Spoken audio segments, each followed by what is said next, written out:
diseminasi aksi nyata saya berkaitan tentang budaya positif yang dapat kita laksanakan di SMP Negeri 27 Palembang. Untuk memulai diseminasi budaya positif, ada pertanyaan pemantik di sini Bapak Ibu, silakan dilihat. Ada 3 pertanyaan. Yang pertama, setuju atau tidak setuju hukuman itu dapat mendisiplinkan anak? Setuju. Setuju. Oke. Kita pertanyaan yang kedua, pemberian hukuman dengan pemberian hal yang positif seperti membaca, membersihkan lingkungan sekolah itu dapat meningkatkan kedisiplinan anak. Setuju atau tidak setuju? Setuju juga. Oke, next yang terakhir, dengan memberikan penghargaan kepada peserta didik dapat meningkatkan motivasi belajar anak. Setuju. Sangat setuju. Oke, jadi sebelum bisa menjawab pertanyaan pemantik, kita akan bahas dulu materi kita berkaitan tentang konsep inti dari budaya positif. Jadi budaya positif itu terbagi menjadi 8 hal. Yang pertama ada perubahan paradigma pembelajaran, yang kedua disiplin positif, yang ketiga nilai-nilai kebajikan, yang keempat kebutuhan dasar manusia, yang kelima motivasi perilaku manusia, posisi kontrol, keyakinan kelas, dan yang terakhir adalah segitiga institusi. Yang pertama adalah berkaitan tentang pembelajaran dengan paradigma baru. Tentunya Bapak Ibu, kita harus mulai mengubah mindset pola pikir belajar kita kepada anak. Selama ini kita selalu beranggapan bahwa keberhasilan belajar anak itu tergantung dari capaian pembelajar yang sudah mereka dapatkan.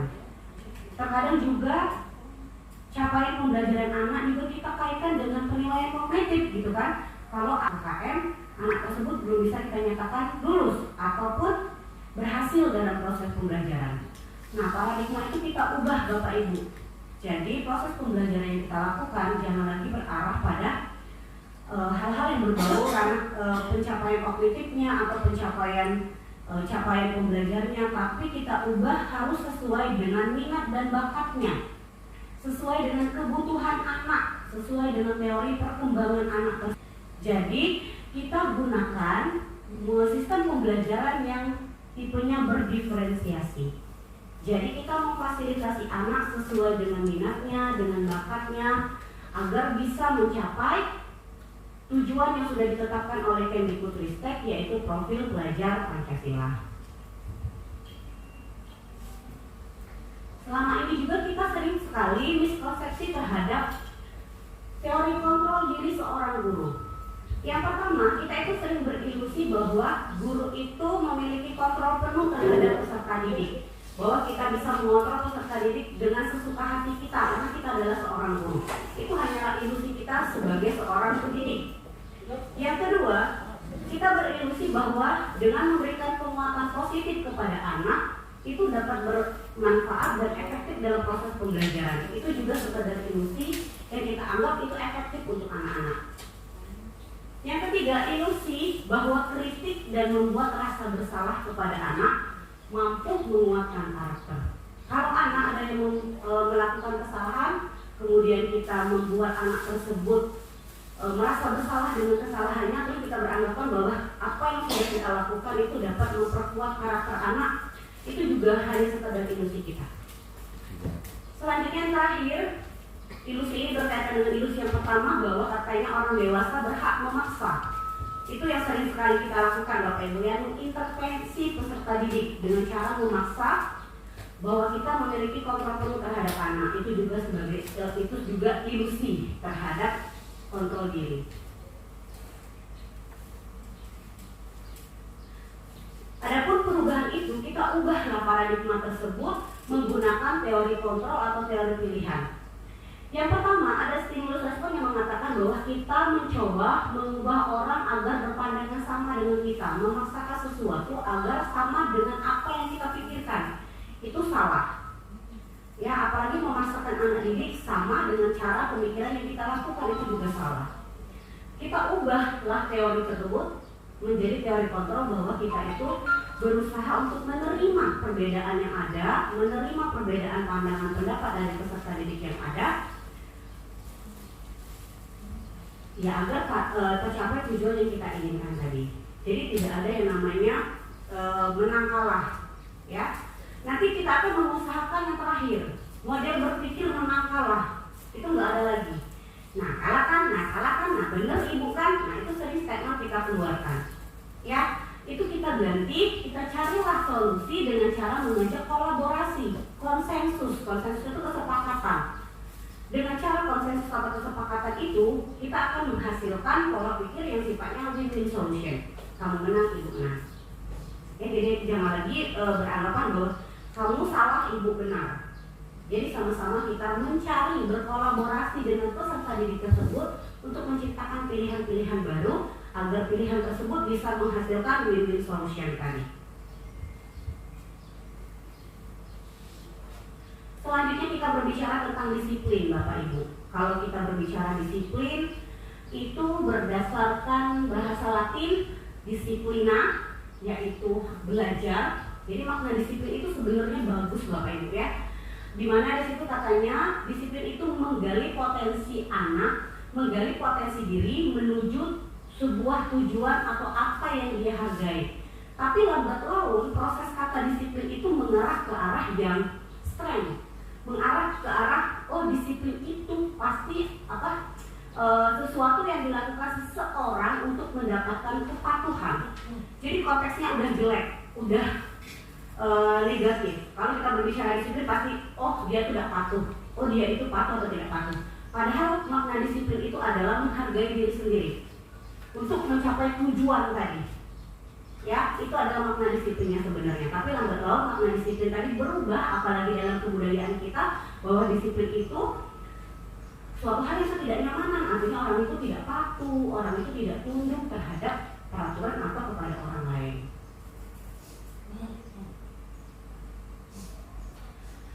Nah, dari disiplin tadi ada nilai-nilai yang dapat disepakati atau yang dapat diterapkan dalam proses pembelajaran Bapak Ibu. Ada 3 nilai yang dapat disepakati secara bersama, itu terlepas dari unsur sara, unsur agama, bahasa maupun latar belakang dari peserta didik. Ada nilai yang sudah ditetapkan oleh Kemdikbudristek dalam profil pelajar Pancasila. Tentunya Bapak Ibu pasti sudah tahu dan memahaminya. Kemudian ada lagi berdasarkan IBO Primary Years Program atau PYP. Biasanya nilai-nilai ini bisa diterapkan juga dalam kegiatan pembelajaran atau juga bisa menggunakan nilai-nilai yang berdasarkan keterampilan hidup atau life skill. Seperti dapat dipercaya, lurus hati, pendengaran yang aktif, tidak merendahkan orang lain, memberikan yang terbaik ke diri. Nilai-nilai ini boleh Bapak Ibu terapkan dalam proses pembelajaran. Mau dikombin dengan berbagai nilai yang ada ataupun mau fokus satu nilai saja seperti profil pelajar Pancasila yang ingin ditanamkan kepada peserta didik juga boleh. Selanjutnya di sini kita berbicara tentang kebutuhan dasar manusia. Kebutuhan Bapak Ibu ya. Kalau kebutuhan artinya sesuatu yang harus kita dapatkan atau yang kita inginkan untuk kebutuhan hidup. Seluruh tindakan yang kita lakukan memiliki tujuan tertentu dan semua usaha terbaik yang kita lakukan dalam rangka untuk dapat memenuhi kebutuhan dasar tersebut. Kebutuhan dasar ini terbagi menjadi 5. Yang pertama, ada kebutuhan dasar akan bertahan hidup. Yang kedua, kebutuhan rasa kasih sayang. Ketiga, kebutuhan penguasaan. Yang keempat, kebutuhan kebebasan. Yang kelima adalah kesenangan. Kebutuhan bertahan hidup, tentunya setiap orang memiliki kebutuhan ini Bapak Ibu. Makan, minum, tempat tinggal, pakaian, keamanan, kesehatan, semua itu masuk dalam kebutuhan bertahan hidup.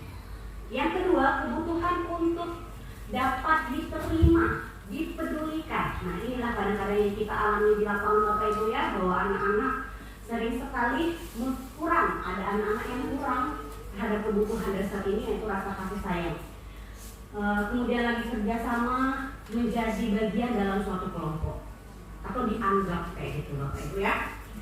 Yang ketiga ada kebutuhan dasar penguasaan, di mana tentang harga diri, keinginan untuk dianggap, memimpin, berprestasi, diakui dan didengar. Ya, diakui dan didengar. Itu kayak contoh lagunya si Gea itu ya, ada ya Bapak Ibu lagunya yang judulnya apa ya, katanya selama ini kau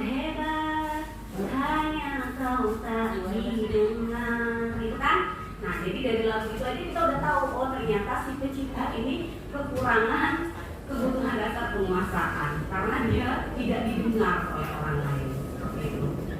Kemudian ada kebebasan. Nilai kebebasan di situ nilai freedom, ya, merasa untuk berekspresi, mandiri, menentukan pilihan itu juga menjadi kebutuhan dasar Bapak Ibu. Makanya kita tadi tidak bisa memaksakan kehendak kita, memaksakan kontrol kita kepada anak karena mereka memiliki kebutuhan ini.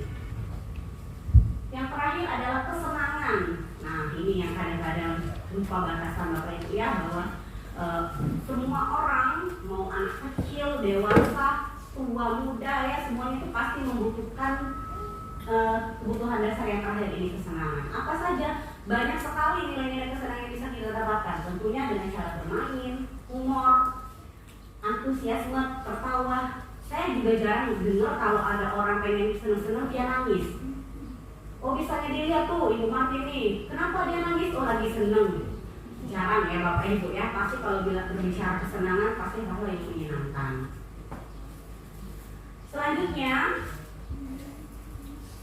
motivasi perilaku manusia dalam melakukan berperilaku, bertingkah laku manusia itu didasarkan pada dua faktor. Ada faktor ekstrinsik dan faktor intrinsik. Faktor yang berasal dari luar, faktor yang berasal dari dalam.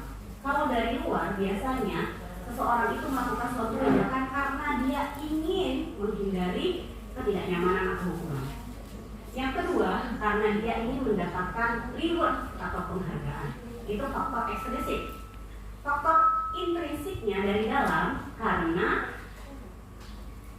ingin menghargai diri sendiri dan dengan nilai-nilai yang mereka percaya, bahwa kalau seseorang melakukan perilaku atau tindakan yang berasal dari intrinsik, biasanya karena kesadaran dari orang tersebut.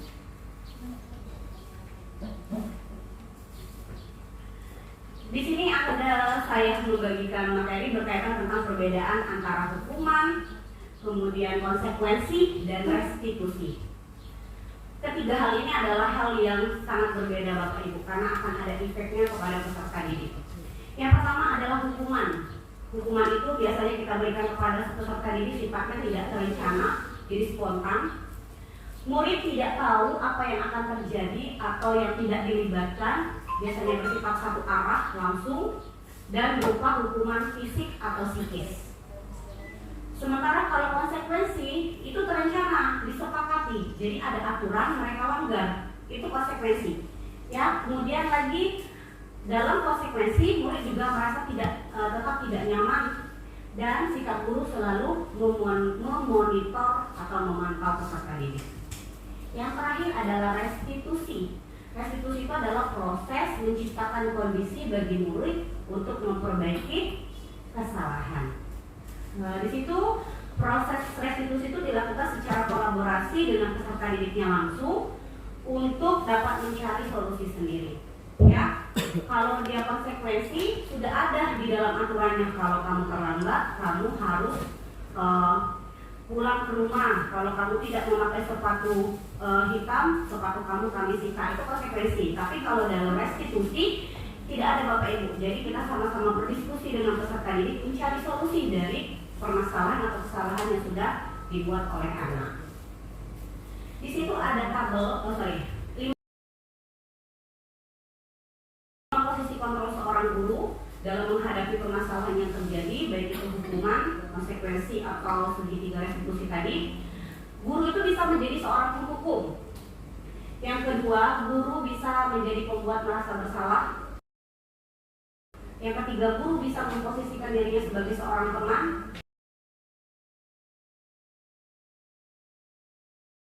Guru bisa menjadi seorang pemantau, dan yang terakhir guru adalah seorang manajer. Di situ ada tabel Bapak Ibu, bagaimana 5 posisi kontrol itu dapat mempengaruhi dampak kepada peserta didik. Yang pertama, kalau kita memposisikan diri kita sebagai penghukum dan membuat rasa bersalah kepada anak, biasanya dengan cara seperti apa? Guru langsung menghardik, menunjuk-nunjuk, menyakiti dan menyindir peserta didik secara langsung. Itu kalau kita memposisikan kita sebagai seorang penghukum. Kemudian lagi ada guru yang hobinya berceramah. Kamu tuh seharusnya kayak gini gitu ya. Ibu kecewa dengan kamu, bla bla bla dan lain-lain. Itu dua hal, itu secara tidak langsung kita sudah menerapkan posisi sebagai seorang penghukum dan merasa bersalah. Di situ akan menghasilkan peserta didik yang memberontak, peserta didik yang menyalahkan orang lain, dan peserta didik yang suka berbohong. Jadi efek perbuatan kita sebagai penghukum itu sangat berdampak negatif kepada peserta didik. Selain itu, peserta didik akan menyangkal, mencari kambing hitam dari kesalahan yang sudah dia buat. Nanti mereka sering berkata, ya sudahlah, tidak apa-apa, kakek kan paling cak ini, paling cak itu. Tidak apa-apa, besok kita ulangi lagi, paling cak ini, paling cak itu hukumannya. Mereka mulai menganggap bahwa hal itu ya sudah hal yang biasa. Sehingga peserta didik itu akan terus melakukan kesalahan karena menurut mereka berbohong, mengalihkan kesalahan mereka itu sudah hal yang biasa. Itu kalau memposisikan diri kita sebagai seorang penghukum dan membuat rasa bersalah. Yang kedua, jadi kalau kita menjadi seorang teman kepada anak atau kita menjadi sebagai seorang pemantau kepada anak, juga memberikan efek yang bisa positif bisa negatif kepada anak. Di sini kalau kita menjadikan seorang teman, ya kita bestie nih sama peserta didik. Kalau anak-anak itu membuat kesalahan, pasti kita bilang sama anak-anak, ayolah, ibu ini sudah capek lah buat soal, kok kamu jawabnya cuma 5 menit. Ibu sudah dari jam 8 sampai jam 12 malam buat soal. Ya Allah, kerjain benar-benar bagus-bagus, nilainya ibu minta yang paling perfect. Gitu kan? Kita memposisikan diri kita sebagai seorang teman kepada anak. Atau kita memantau, ya ada anak yang mencontek. Tahu nggak peraturannya apa? Dalam ujian ibu tidak ada yang boleh mencontek. Artinya kita tuh memantau anak. Nah, dari perbuatan kita, memposisikan diri kita sebagai seorang teman atau pemantau itu dapat menyebabkan anak menjadi lemah, tidak mandiri, dan ketergantungan. Selain itu juga membuat peserta didik beranggapan bahwa apa yang mereka buat itu dikarenakan oleh faktor internal dan eksternal tadi. Yang pertama karena dia takut mendapat hukuman, yang kedua juga karena dia ingin mendapatkan reward, hadiah, ujian dari gurunya. Itu kalau kita memposisikan sebagai teman dan pemantau. Sementara sebagai seorang manajer, kita memposisikan anak dalam restitusi, di mana anak itu kita ajukan pertanyaan-pertanyaan apabila mereka melakukan sebuah kesalahan. Seperti apa yang sudah kita yakini. Yang kita yakini itu maksudnya apa yang menjadi kesepakatan kita bersama sebelum memulai pembelajaran. Ada yang nyontek nih, kita nggak bisa bilang, "Nih, kok ada aturannya? Kita nggak boleh nyontek," dan lain-lain. Tidak, tapi kita tanyakan dulu kepada anak, kamu masih ingat nggak keyakinan atau kesepakatan bersama sebelum mulai ujian? Biar dia sadar. Masih ingat bu, dia bilang, nggak boleh nyontek. Sekarang kamu tahu nggak perbuatan yang kamu buat itu benar atau salah? Gitu kan? Salah. Jadi biar dia yang menilai sendiri perbuatan yang sudah dia lakukan. Kemudian lagi dan dia sendiri juga mencari solusi nanti, ya. Bagaimana cara saya bisa memperbaiki keadaan? Itu adalah memposisikan diri kita sebagai seorang manajer. Ya manajer Bapak Ibu, kita biasa kayak menanyakan open rekrutmen ya, tanya-tanya sama orang, pulang mana, nama kamu siapa, ibu kamu apa, makanan kamu apa. Nah begitu pun juga kalau kita memposisikan diri kita sebagai seorang manajer. Kita yang bertanya sama anak yang menjawab, dan anak itu sendiri juga yang mencari solusi dari permasalahan yang ada. Sehingga anak tersebut dapat mengevaluasi dirinya dan dia tahu bagaimana cara dia memperbaiki kesalahan yang sudah dia lakukan. Jadi itu sebaik-baiknya dalam memposisikan diri kita sebagai kontrol seorang manajer.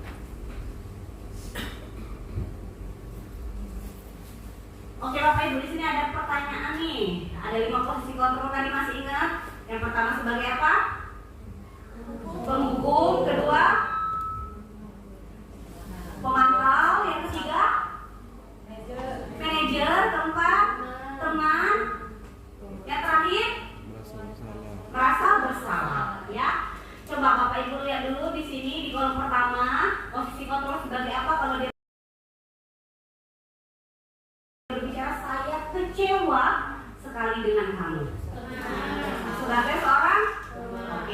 simpen. Pertanyaannya satu, teman. Yang kedua, kamu tidak pernah benar melakukannya.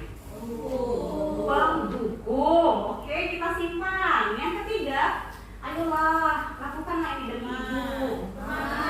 Teman-teman. Teman. Mendukung. Ya.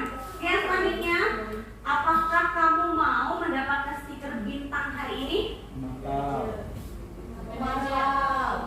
Pemantau, manajer? Pemantau. Oke, kita simpan. Yang terakhir, kamu selalu yang paling terakhir.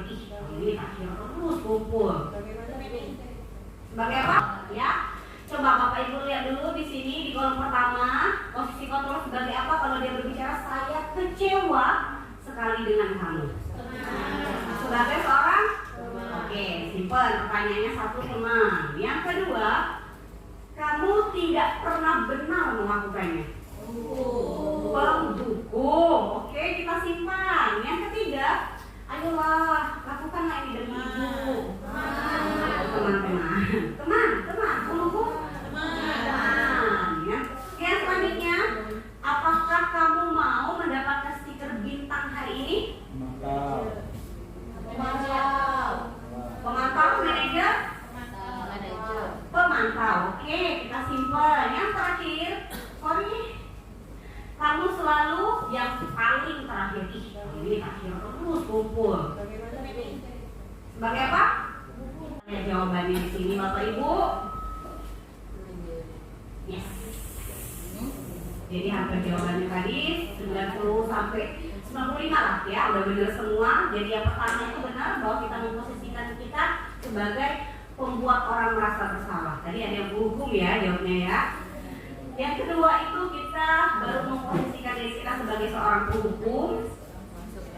Yang selanjutnya ada sebagai teman, pemantau. Yang terakhir itu adalah sebagai seorang penghukum. Jadi kita langsung mengklaim atau menjudge anak itu, kamu yang paling payah deh karena kamu yang terakhir. Nah, itu memposisikan diri kita sebagai seorang penghukum. Selanjutnya keyakinan kelas. Sebenarnya ini sudah sering kita laksanakan Bapak Ibu ya, cuma kita sering sekali bilangnya ini karena kesepakatan kelas atau peraturan kelas gitu ya. Nah, tapi di sini kita ubah mindset tersebut menjadi keyakinan kelas. Keyakinan kelas itu sama halnya dengan peraturan yang kita laksanakan di dalam kelas. Cuma bedanya di situ dijelaskan mengapa keyakinan kelas bukan peraturan kelas. Bedanya kalau dalam keyakinan kelas kita merumuskannya bersama-sama dengan anak, berkolaborasi. Sementara kalau peraturan kelas biasanya langsung satu arah, guru yang membuat. Benar kan Bapak Ibu? Tidak boleh buang sampah sembarangan ya, tidak boleh mencontek. Itu kita sendiri yang buat aturan, artinya itu peraturan kelas. Tapi dalam keyakinan kelas kita merumuskan bersama-sama dengan peserta didik. Bagaimana caranya? Di situ apa yang membedakan antara keyakinan kelas dengan peraturan kelas? Yang pertama, di dalam keyakinan kelas itu bersifat abstrak daripada peraturan rinci dan konkret. Jadi sekilas aja Bapak Ibu dalam keyakinan kelas itu nggak perlu rinci.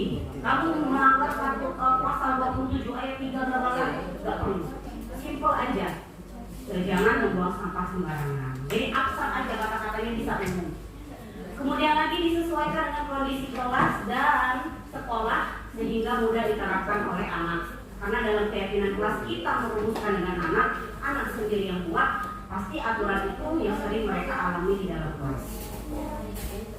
Ketiga, semua warga sekolah kelas terlibat saat membuat keyakinan kelas. Jadi tidak ada yang tidak terlibat, semuanya kita libatkan dalam proses penyusunan keyakinan kelas tersebut. Kemudian lagi dibuat dalam pernyataan positif, jadi hal-hal yang bagus ya. Bukan lagi jangan membuang sampah sembarangan, kita ganti jadi kalimat positif, buanglah sampah pada tempatnya. Jadi kalimatnya diganti dari ke narasi yang positif. Ditinjau kembali dari waktu ke waktu. Nah, bedanya peraturan kelas keyakinan kelas, kalau peraturan kelas bisa diupdate, keyakinan kelas bisa diupdate. Jadi kalau misalnya minggu ini ada yang sering berantem, yuk kita buat keyakinan baru, biar anak-anak itu tidak melanggar keyakinan kelas yang sudah disepakati bersama. Yang terakhir sedikit saja agar mudah diingat. Jadi dalam membuat keyakinan kelas, kalau dalam peraturan kelas kita bisa buat 500 peraturan anak, ya. Tapi dalam keyakinan kelas tuh nggak perlu banyak Bapak Ibu, cukup disepakati 6 saja, 5 saja yang bisa mereka terapkan di dalam kelas.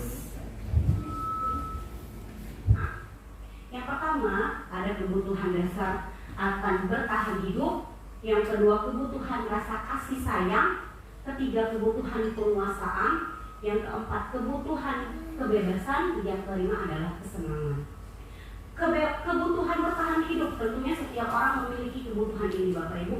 Makan, minum, tempat tinggal, pakaian, keamanan, kesehatan, semua itu masuk dalam kebutuhan bertahan hidup. Yang kedua, kebutuhan untuk dapat diterima, dipedulikan. Nah, inilah kadang-kadang yang kita alami di lapangan Bapak Ibu ya, bahwa anak-anak sering sekali kurang, ada anak-anak yang kurang terhadap kebutuhan dasar ini, yaitu rasa kasih sayang. Kemudian lagi kerjasama, menjadi bagian dalam suatu kelompok atau dianggap kayak gitu Bapak Ibu ya. Yang ketiga ada kebutuhan dasar penguasaan, di mana tentang harga diri, keinginan untuk dianggap, memimpin, berprestasi, diakui dan didengar. Ya, diakui dan didengar. Itu kayak contoh lagunya si Gea itu ya, adanya Bapak Ibu lagunya yang judulnya apa ya, katanya selama ini kau hebat, hanya kau tak didengar, gitu kan? Nah, jadi dari lagu itu aja kita udah tahu, oh ternyata si pencipta ini kekurangan kebutuhan dasar penguasaan karena dia tidak didengar oleh orang lain. Seperti itu. Kemudian ada kebebasan. Nilai kebebasan di situ nilai freedom, ya, merasa untuk berekspresi, mandiri, menentukan pilihan, itu juga menjadi kebutuhan dasar Bapak Ibu. Makanya kita tadi tidak bisa memaksakan kehendak kita, memaksakan kontrol kita kepada anak, karena mereka memiliki kebutuhan ini.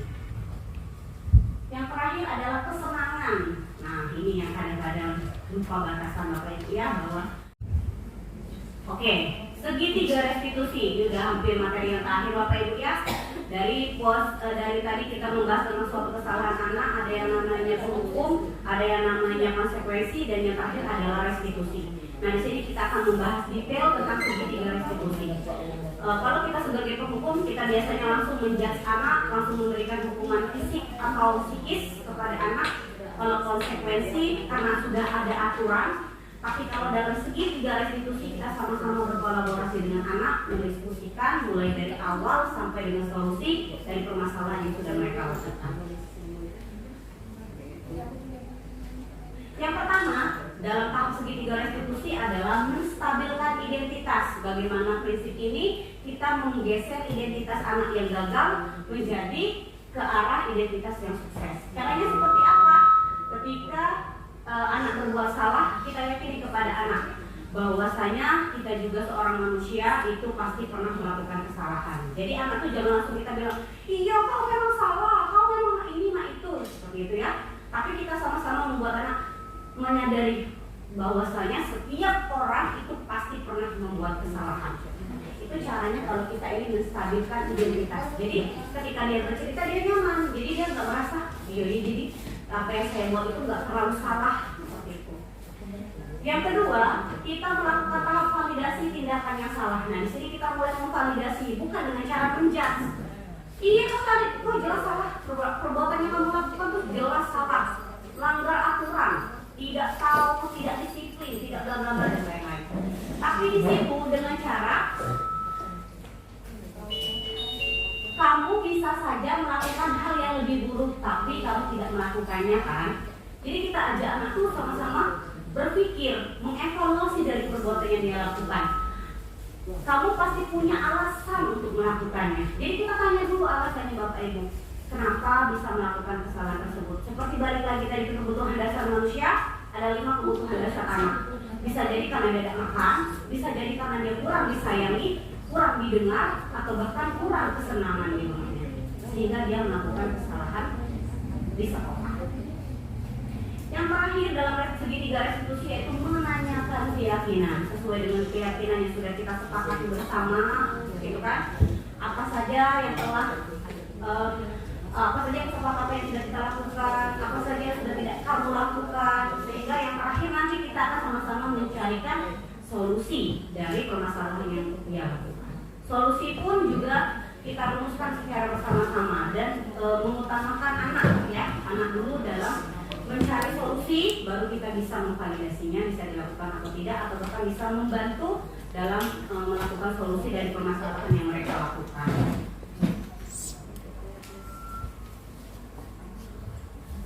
Oke, mungkin itu saja Bapak Ibu yang dapat saya sampaikan. Dari sini ada yang mau ditanyakan atau sesi tanya jawab, bisa kita mulai. Mungkin Bapak Ibu ada yang mau ditanyakan? Tidak ada? Oke, saya akhiri dulu diseminasi saya pada siang hari ini. Saya akhiri dengan wabillahi taufiq wal hidayah. Wassalamualaikum warahmatullahi wabarakatuh.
Datang tepat waktu bisa, ya. Apalagi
Tidak membawa motor, sekolah nggak boleh. Tidak membawa mobil. Tadi semuanya. Kesepakatan murah tadi ke Singapura ngapain nah? Ya. Oke, terakhir ya.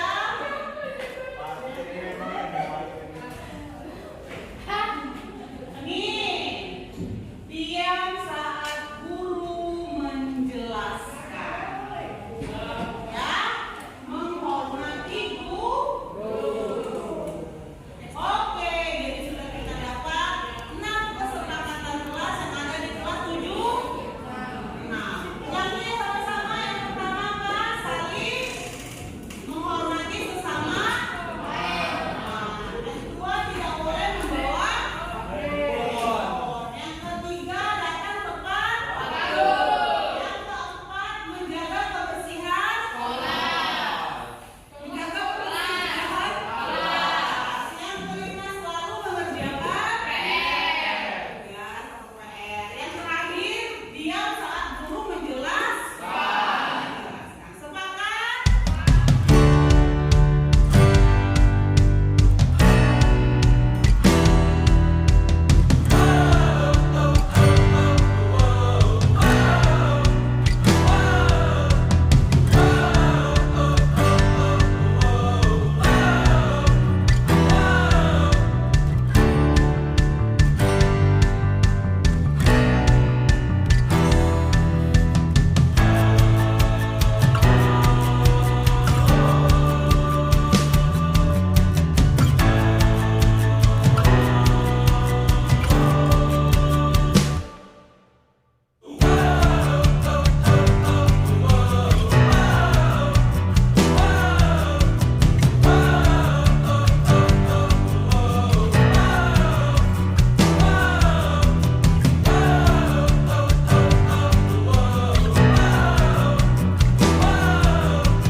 Assalamualaikum warahmatullahi wabarakatuh.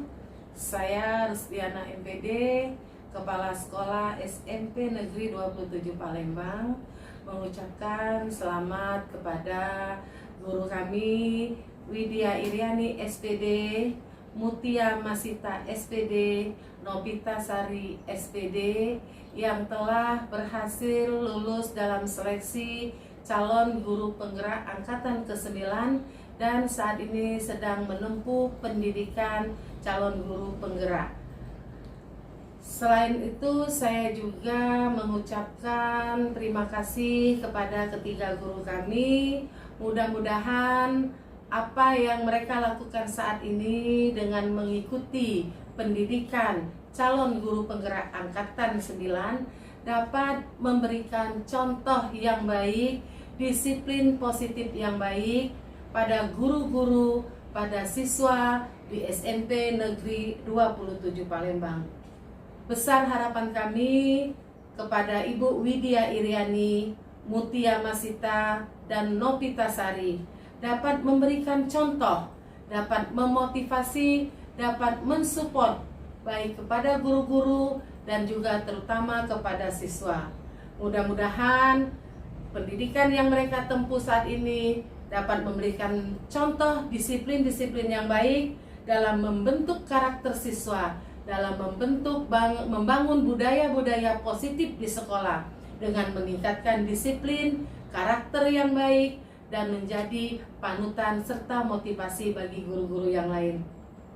Harapan saya ketiga guru ini dapat memberikan perubahan yang luar biasa dalam membangun pendidikan di SMP Negeri 27 Palembang. Terima kasih. Sekali lagi semangat mengikuti pendidikan, jadilah yang terbaik, tanamkan jiwa yang baik, disiplin yang baik, sehingga menjadi motivasi bagi teman-teman yang lain. Terima kasih. Wassalamualaikum warahmatullahi wabarakatuh. Assalamualaikum warahmatullahi wabarakatuh. Perkenalkan, nama saya Widya Indriani, rekan sejawat dari Ibu Novita Sari.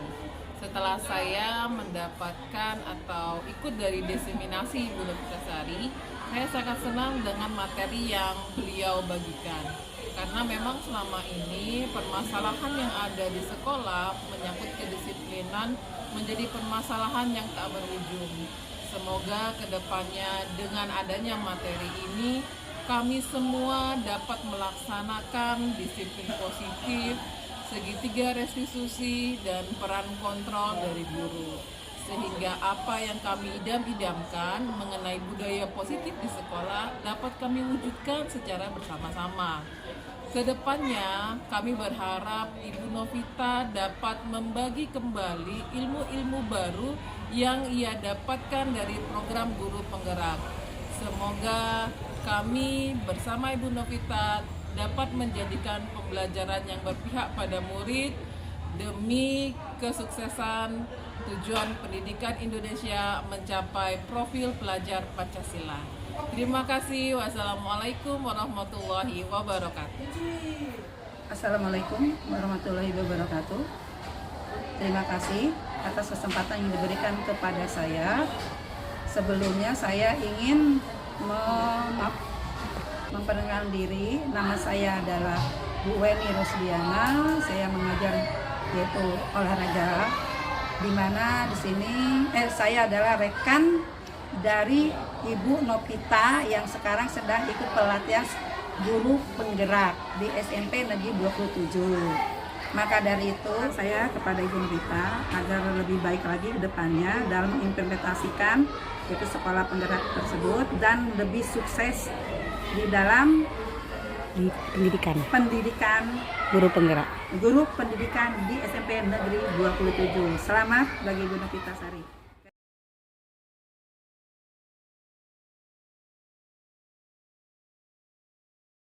Assalamualaikum warahmatullahi wabarakatuh.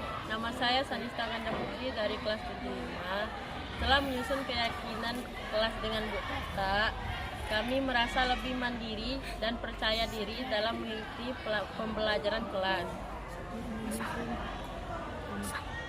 Assalamualaikum warahmatullahi wabarakatuh. Assalamualaikum warahmatullahi wabarakatuh. Perkenalkan, nama saya Muhammad Zaki Arkan dari kelas 75.